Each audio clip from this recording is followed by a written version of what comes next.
Hi and welcome to ISTQB Certified Tester Foundation Level course. This course is fully based on Foundation Level CTFL syllabus, so you can be sure that all presented info here is valid and true. I wish you luck with completing this course and passing the exam. Learning Objectives for Fundamentals of Testing 1.1 What is testing? K1. Identify typical objectives of testing. K2. Differentiate testing from debugging. 1.2 Why is testing necessary? K2. Give examples of why testing is necessary. K2. Describe the relationship between testing and quality assurance and give examples of how testing contributes to higher quality. K2. Distinguish between error, defect, and failure. K2. Distinguish between the root cause of a defect and its effects. 1.3 7 Testing Principles. K2.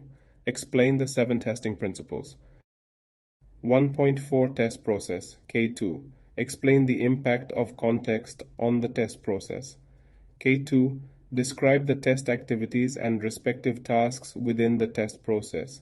K2. Differentiate the work products that support the test process. K2. Explain the value of maintaining traceability between the test basis and test work products. 1.5 The Psychology of Testing. K1. Identify the psychological factors that influence the success of testing. K2. Explain the difference between the mindset required for test activities and the mindset required for development activities. Software systems are an integral part of life, from business applications, for example banking, to consumer products, for example cars. Most people have had an experience with software that did not work as expected. Software that does not work correctly can lead to many problems, including loss of money, time, or business reputation, and even injury or death.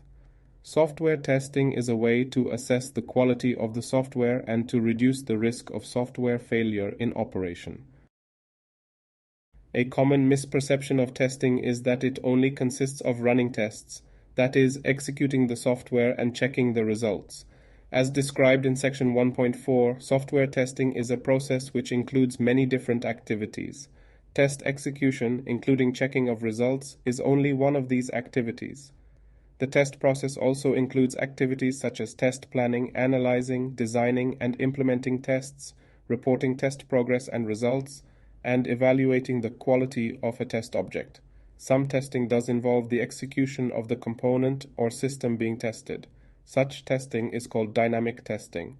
Other testing does not involve the execution of the component or system being tested. Such testing is called static testing. So, testing also includes reviewing work products such as requirements, user stories, and source code. Another common misperception of testing is that it focuses entirely on verification of requirements, user stories, or other specifications.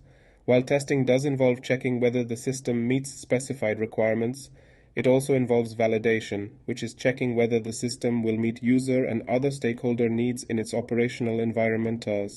Test activities are organized and carried out differently in different life cycles. See section 2.1. Typical objectives of testing.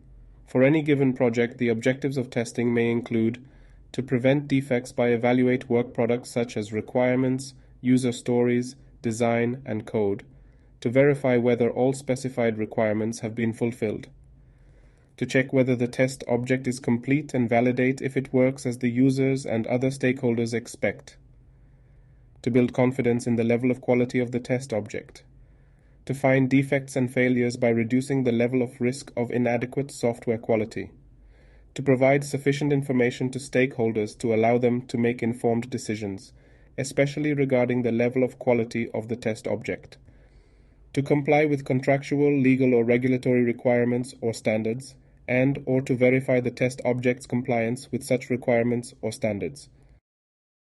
The objectives of testing can vary depending upon the context of the component or system being tested, the test level, and the software development lifecycle model.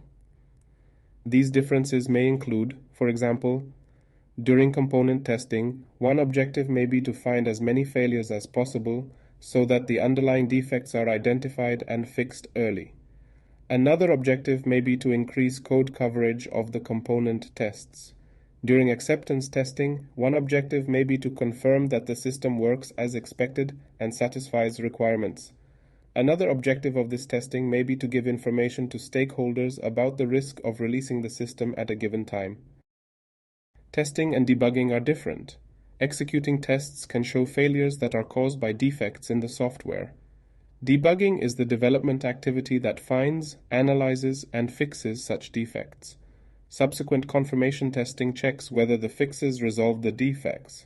In some cases, testers are responsible for the initial test and the final confirmation test, while developers do the debugging, associated component and component integration testing, continuous integration. However, in agile development and in some other software development life cycles, testers may be involved in debugging and component testing. Thank you for joining me in today's online lesson. I hope you found it engaging and informative. Want to know more? Please check the link in the description of this video and find discount coupons, even 100%, for a limited amount of time for my full ISTQB Foundation Level Certification course on Udemy platform. Hurry up, coupons are valid for a limited time.